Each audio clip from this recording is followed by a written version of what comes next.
السلام علیکم ورحمۃ اللہ وبرکاتہ۔ الحمد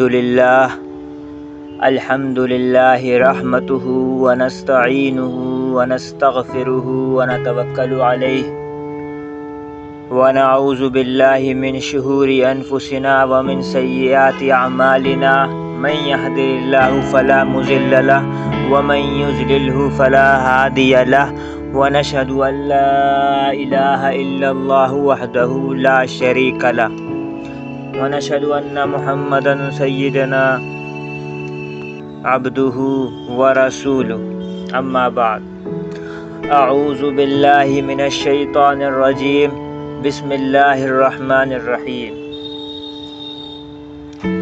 إلا تنصروه فقد نصره الله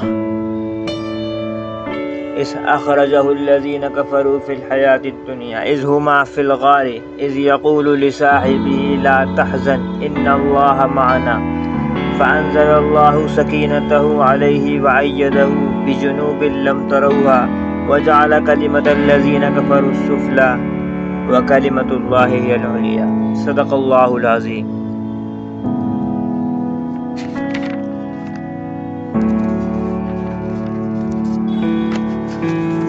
نبی صلی اللہ علیہ وسلم کو اللہ نے بے شمار معجزات سے عطا نوازا تھا۔ حضرت عبداللہ بن رواحہ رضی اللہ عنہ فرماتے ہیں کہ اگر حضور صلی اللہ علیہ وسلم کوئی معجزہ نہ بھی دکھاتے تو بھی حضور کا چہرہ مبارک ہی ایسا تھا کہ لوگوں نے دیکھتے جانا تھا اور کلمہ پڑھتے جانا تھا۔ کچھ لوگ ایسے تھے جو سارے معجزے دیکھ کر بھی مطمئن نہیں ہوئے۔ ابو جہل نے حضور صلی اللہ علیہ وسلم سے پوچھا، بتاؤ میری مٹھی میں کیا ہے؟ اگر بتا دو گے تو میں کلمہ پڑھ لوں گا۔ حضور نے فرمایا، اگر تیری مٹھی میں جو ہے وہی بتا دے تو کلمہ پڑھ لو گے؟ کنکڑیوں نے کلمہ پڑھا پر ابو جہل نے نہیں پڑھا۔ ایک بار اس نے کہا، اگر چاند کے 2 ٹکڑے ہو جائیں تو کلمہ پڑھ لوں گا۔ چاند 2 حصوں میں تقسیم ہوا، بٹ گیا، پر ابو جہل نے کلمہ نہیں پڑھا۔ نبی پاک فرماتے ہیں، میں نے جس کے سامنے دین پیش کرا اس نے دلیل مانگی۔ یہ اکیلا میرا ابو بکر رضی اللہ عنہ ہے جنہوں نے کوئی دلیل نہیں مانگی۔ میں نے ان سے کہا کلمہ پڑھو، انہوں نے کلمہ پڑھ لیا۔ صلح حدیبیہ کے موقع پر نبی کریم 1500 صحابہ کو عمرہ کرنے کے لیے لے کر چلے۔ سب نے احرام باندھا اور روانہ ہوئے۔ حدیبیہ کے مقام پر پہنچے تو قریش مکہ نے روک لیا، نہیں کرنے دیں گے۔ بات بہت آگے بڑھی تو شرطیں طے ہوئیں، اور شرطیں بھی بڑے سخت تھیں۔ جب سارا معاملہ طے ہو گیا تو حضور صلی اللہ علیہ وسلم نے تمام صحابہ کرام سے فرمایا، احرام کھول دو۔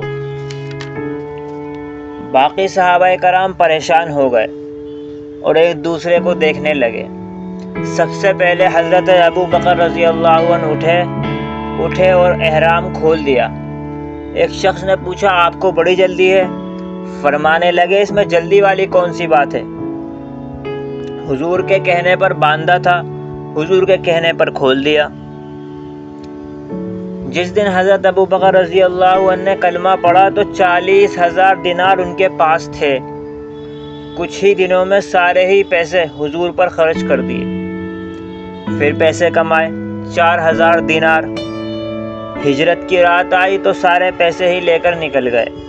اپنی بیٹی حضرت اسماء رضی اللہ عنہ کو ایک گڑھے کے اندر کچھ کنکڑ ڈال کر دے دیے اور فرمایا، اگر تمہارے دادا جو نابینا تھے پوچھیں کہ ابو بکر کچھ چھوڑ کر گیا ہے تو اسے ہلا کر انہیں آواز سنا دینا۔ جس دن جنگ تبوک کے لیے حضور صلی اللہ علیہ وسلم نے اعلان کرا تو حضرت ابو بکر رضی اللہ عنہ فرماتے ہیں دینے کے لیے شے ہی کوئی نہیں تھی۔ غربت کا عالم تھا۔ حضرت ابوبکر رضی اللہ عنہ نے گھر کے اندر کپڑا بچھایا اور اس میں برتن بھی رکھے، توا بھی رکھا۔ انہوں نے اپنے گھر والوں سے کہا ایک ایک جوڑا پہن لو، باقی سارے جوڑے اس میں رکھ دو، اور خود اندر گئے، ٹاٹ کا لباس پہنا اور جو جوڑا خود پہنے ہوئے تھے اسے بھی اس کپڑے میں باندھ دیا۔ گھر سے سارا مال سمیٹ کر حضور صلی اللہ علیہ وسلم کی بارگاہ میں پہنچے تو حضور صلی اللہ علیہ وسلم نے پوچھا ابو بکر گھر بھی کچھ چھوڑ کر آئے ہو؟ حضرت ابو بکر رضی اللہ عنہ رو پڑے، فرمایا یا رسول اللہ میں کوئی غریب ہوں؟ میں تو بڑا مالدار ہوں، گھر اللہ بھی چھوڑ آیا ہوں اور اللہ کا رسول بھی چھوڑ آیا ہوں۔ حضور نے پوچھا اللہ پوچھتا ہے کہ اس حال میں تو اس سے راضی ہے؟ حضرت ابو بکر رضی اللہ عنہ کھل کے روئے اور فرمایا رسول اللہ میں کل بھی اپنے رب سے بڑا ہی راضی تھا اور آج بھی اپنے رب سے بڑا ہی راضی ہوں۔ حضور صلی اللہ علیہ وسلم کا فرمان ہے کہ مجھے کسی کے مال نے اتنا نفع ہی نہیں پہنچایا جتنا ابو بکر کے مال نے پہنچایا۔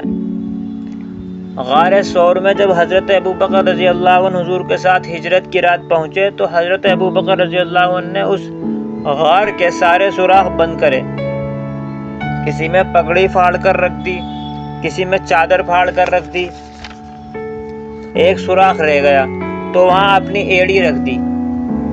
وہ سوراخ ایک سانپ کا بل تھا، سانپ نے ڈنک مار دیا، تکلیف سے حضرت ابو بکر رضی اللہ عنہ کے آنسو ٹپک پڑے۔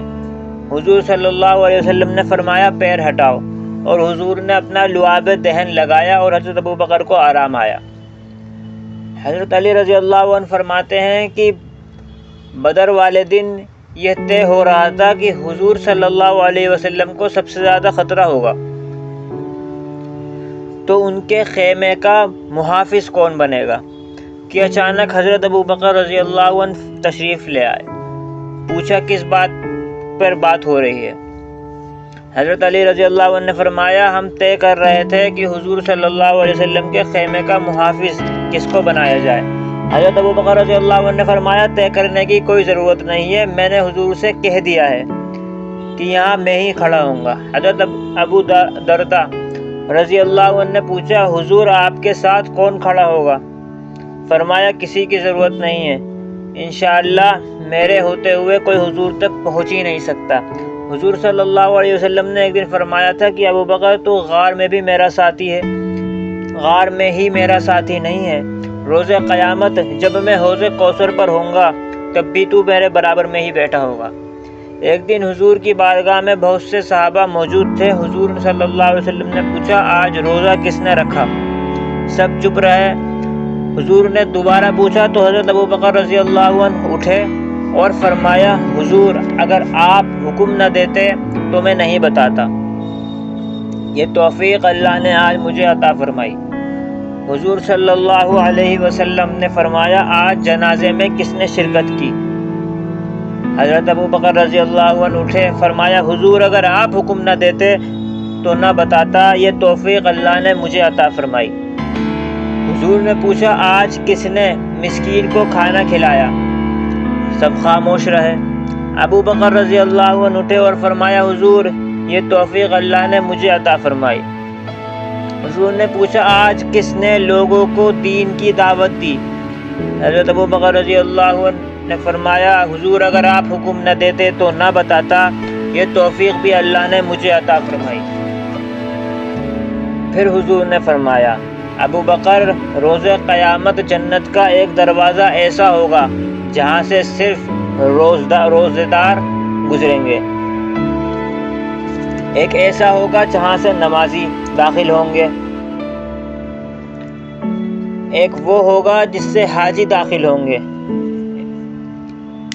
ایک وہ ہوگا جس سے سخاوت کرنے والے داخل ہوں گے، لیکن ابو بکر جب آئے گا تو جنت کے ہر دروازے سے آواز آئے گی ادھر سے داخل ہو۔ السلام علیکم ورحمۃ اللہ وبرکاتہ۔